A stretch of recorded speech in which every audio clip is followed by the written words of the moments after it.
John Ronald Royal Tolkien, born the 3rd of January 1892 in Bloemfontein, in present-day South Africa, and died the 2nd of September 1973 in Bournemouth, Dorset, United Kingdom. He was a British author, philologist and university professor, and best known as the author of the fantasy novels The Lord of the Rings. Already as a child he showed a fantastic language ability, and as a young student he was fascinated by the Kalevala epic. Kalevala is a Finnish and Karelian national epic. It is a heroic poem in 50 songs, which is characterized by alliterations and a special rhythm. Based on that, he created all the fairy tales, languages and worlds that today can be seen as one of the cornerstones of the fantasy genre. Tolkien, who was a professor of Anglo-Saxon in Oxford, was also fluent in Nordic languages and could read, among other things, Swedish. It is also the Nordic languages that form the basis of his own language, which he incorporated into The Lord of the Rings. Tolkien was also friends with another master, C.S. Lewis, whose books on Narnia have captivated generations of children. Tolkien studied English and English literature at the University of Oxford, majoring in philology. He was a signal officer in the British Army during the First World War, and took part in the Battle of the Somme. He contracted trench fever in late 1916 and spent the rest of the war in England. Meanwhile, on the home front, he began work on his legend, which would not appear in print until 4 years after his death, in the book Silmarillion, in 1977. Seeing as he had served as a signal officer in the First World War, by the time the Second World War came around, Tolkien was earmarked as a code breaker. In January 1939, he was handpicked to serve in the cryptographic department of the Foreign Office, in the event of national emergency. Before the outbreak of the Second World War, the Government Code and Cipher School, which became known as GCHQ in April 1946, ran courses for handpicked individuals from universities who might join the organization in the event of war. As seen on this list from the GCHQ, Tolkien would take part in the Scandinavian and Spanish areas of study. He is even written down as keen, meaning he was eager to take part in the studies. By late October 1939, Tolkien was informed that his services would no longer be required. In short, they didn't want him anywhere near signal intelligence.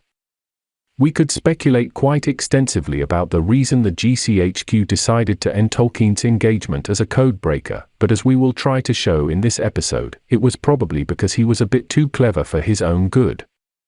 What if we told you that Tolkien probably had his suspicions, that something didn't quite add up?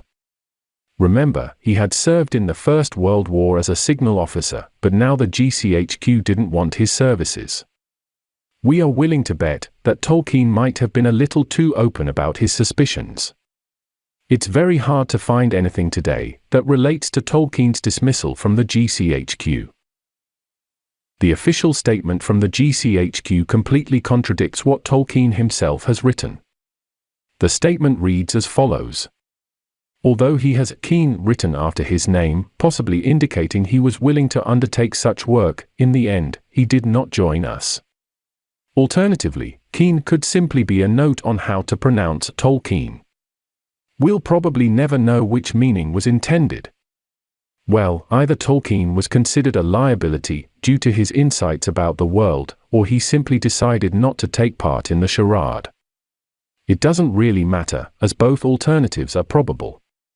So, how can we be sure that Tolkien actually, so to speak, knew too much? Let's just say that he tells us, through the Lord of the Rings novels. Tolkien actually exposes several parts of what we call the deep state, although shrouded in metaphors and similes. The name The Lord of the Rings is actually a play on words, pointing to the governor of the Bank of England, a man called Montague Collet Norman. A collet is a subtype of chuck that forms a collar around an object, to be held, and exerts a strong clamping force on the object, when it is tightened. In short, a ring that exerts pressure around one's neck. The rings, in the novel, symbolizes the central banks in each country, exerting pressure around the neck of the population, through debt. The Bank of England is the central bank of the United Kingdom. The Lord of the Rings metaphorically describes the banking system with the IMF, International Monetary Fund, and the BIS, Bank of International Settlements, with the national central banks as intermediaries, and the regional banks as the ultimate executive unit against the population. Rings within a ring. This is the system of rings that colonial empire creators, such as Cecil Rhodes, called Round Table Conferences, and as described by Professor Carol Quigley in the book Tragedy and Hope. We know these rings within the BIS and the IMF as the Bilderberg Group, G20, the Trilateral Commission, and the Foreign Policy Institutes. This is masterfully thought out by Tolkien, who in addition to writing fairy tales and being a professor of Old Norse languages at Oxford, was also a committed debater on the financial systems and their contemporary course and origins. So, we've established that the rings symbolize the banks. Well, what about Sauron's all-seeing eye that sits on top of Mountain Barad-dûr?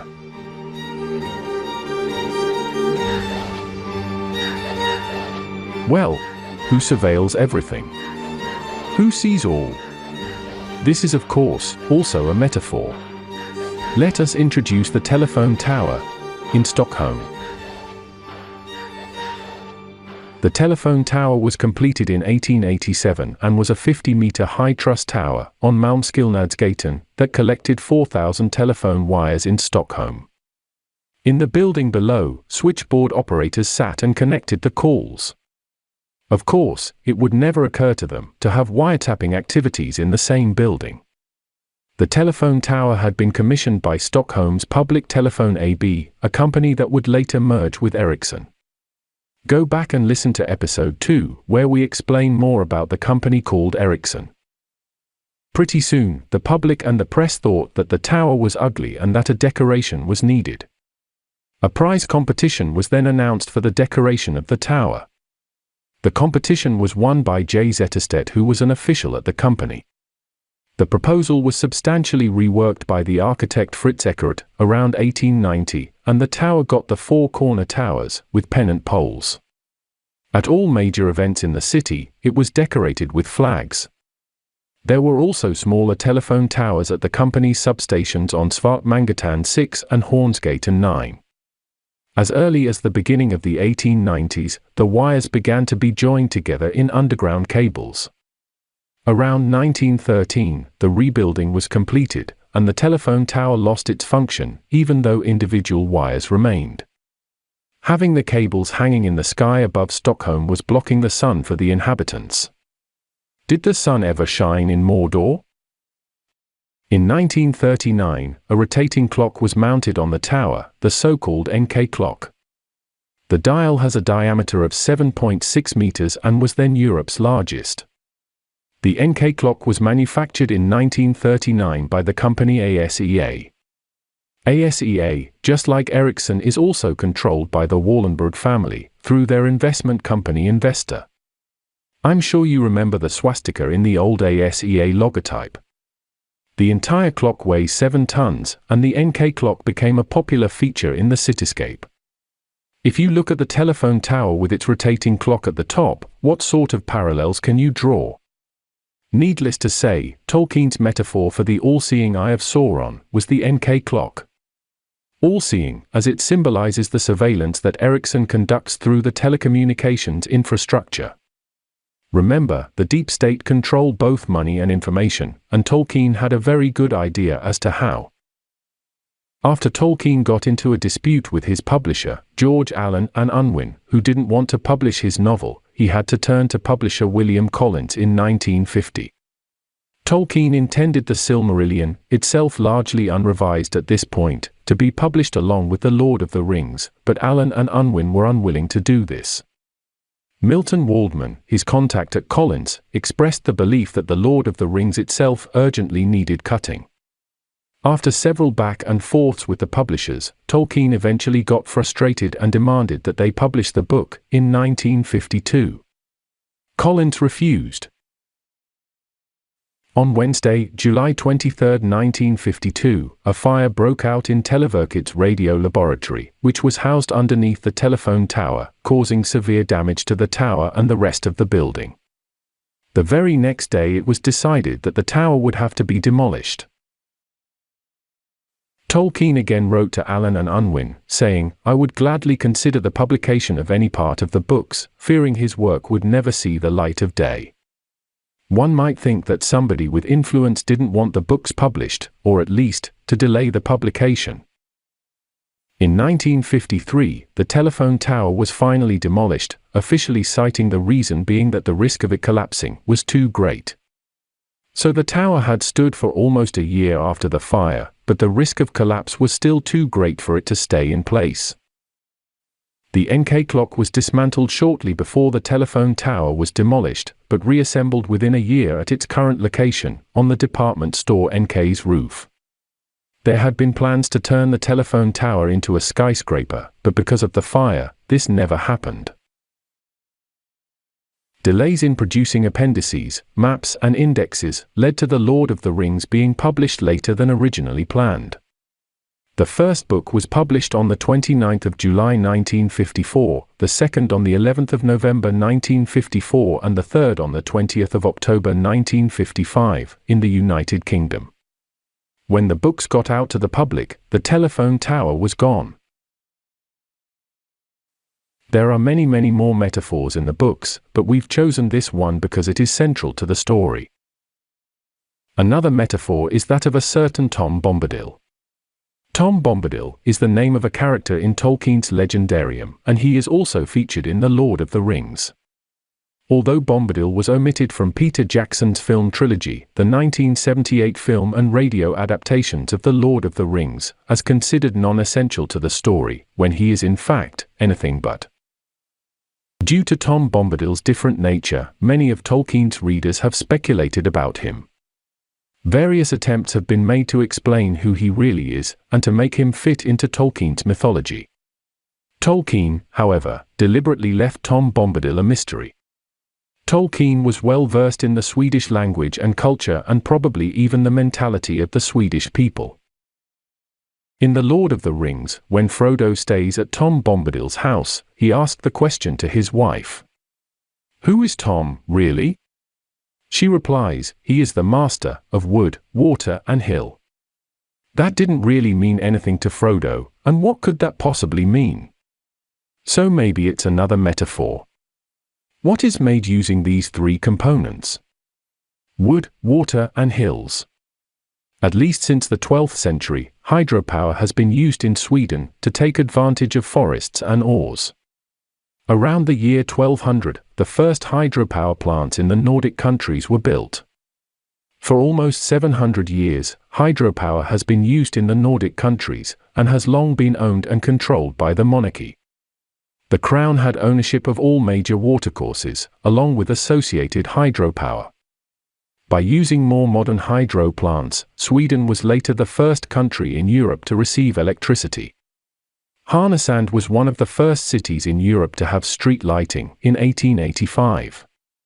Thanks to hydropower, Sweden also was the first country in the world to have electric trains. If any country would be considered the master of wood, water and hill, it's Sweden. Tom Bombadil is described as a happy person wearing a blue coat, yellow boots and a feather in his hat. As he is somewhat of a pacifist and seemingly benevolent, he took no open stance against the Dark Lord. He is also carefree and oblivious to the troubles of the world, and is unaffected by the power of the ring. Remember, Sweden remained unaffected during both world wars, and has in general, probably the world's most mentally formatted population. And we do find it a bit strange that the connection between Tom Bombadil and Sweden hasn't been made earlier, seeing as the colors of his outfit should give the metaphor away, almost instantly. It's our opinion that Tolkien was both pointing a finger at Sweden as a country, as well as being a satire of the Swedish people's mentality. The last example of a metaphor we will touch on is the fact that Frodo was taking the One Ring to Mordor, as it had to be destroyed in the same fire that it had been forged in. Seeing as the rings symbolized the central banks, it could be argued that the idea of central banking had to be destroyed at its place of origin. Do you remember where the world's first central bank was established?